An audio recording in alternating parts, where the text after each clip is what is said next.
Hi, I wanted to take a moment and give you some information on the contract ratification vote that will take place on Tuesday, August 9th between 12:01 a.m. and 4:30 p.m. using our electronic voting system. You will receive an email on Monday, August 8th with the information on how to vote. If you do not receive that email or have problems voting on Tuesday, please call the office at area code 386-238-1605 and we will be happy to assist you in any way that we can. Several have asked about the contract agreement itself. While I will not say this is a great settlement, I do believe it is a fair settlement.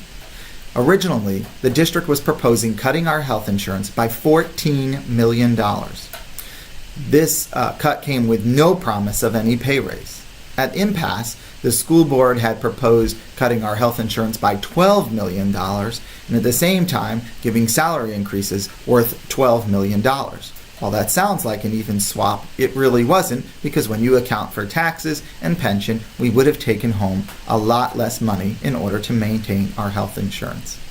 After a lot of work this summer by our bargaining team with the district, we were able to reach what we consider to be a fair agreement. There will be changes in health insurance, which will save the district approximately $9 million.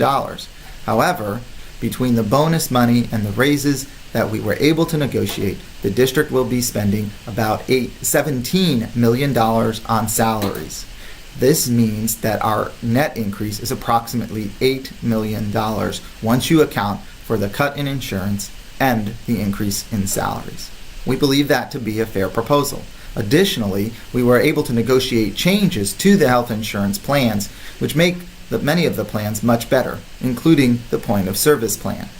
The point of service plan now has a much better structure, which includes co-pays that are similar to the copay for the HMO and the Florida Healthcare Triple Option Tier 1 when you go to a doctor or specialist. The X-ray copay is actually better on the point of service than it is on the Florida Healthcare HMO or Triple Option. The point of service also has an out-of-network option, which means you can go to any doctor you would like, and the plan, after you meet the deductible, will pay 70% of the cost of going to that doctor.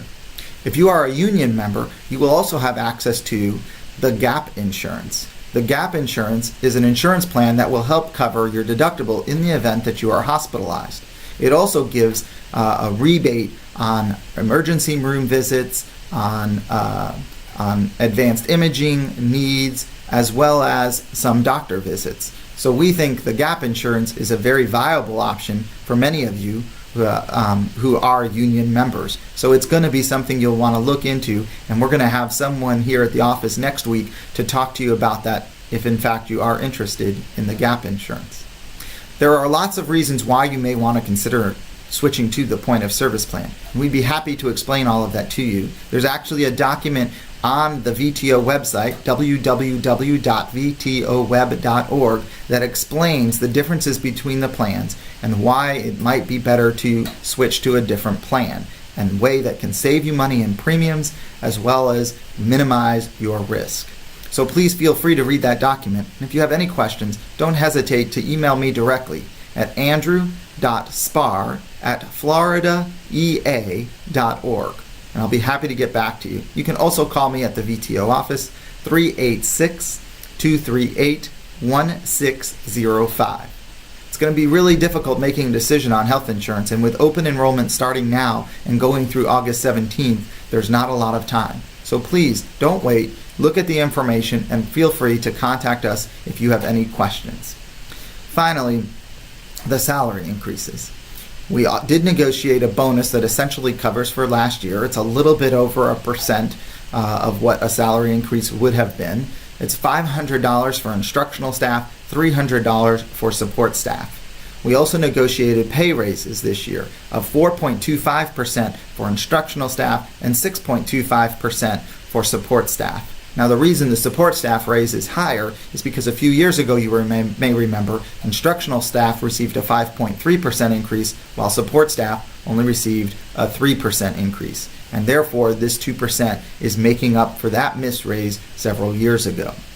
I will also point out that we did do some things in working with the district and the other unions to ensure that we got some people who were making minimum wage a decent amount above what that minimum wage level is. As we've said many times, it's kind of an embarrassment in our district that so many employees work for minimum wage. So those were the issues that were addressed there. For instructional staff, that means your pay raise right off the bat is going to be $1,000 on the salary schedule, with the remaining raise coming once all the evaluations for 15-16 are completed. We figure that most people will end up in a neighborhood of a total increase of approximately $2,000 this year. For support staff, most support staff members will see salary increases in the range of between $1,300 and $1,600 this year. So again, these are decent salary increases and a decent plan on insurance that's going to take care of a lot of issues. Plus, we also were able to negotiate for the 17-18 school year a 2.5% across the board increase for that school year as well. This gives us a little bit of a breathing room, gives us a fair contract, and gives us the peace of mind of knowing before next year even gets here what our salaries will be. So we ultimately think this is a fair agreement. Again, it's not perfect. There's always room for work, and we're going to continue to work on a lot of the issues we face every day in our district. We are not giving up on those items that are so vitally important to your ability to do your job.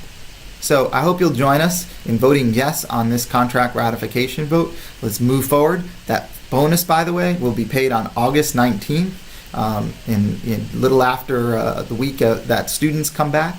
And so it's really going to, I think, help a lot of us in bridging the gap to the next paycheck at the end of August.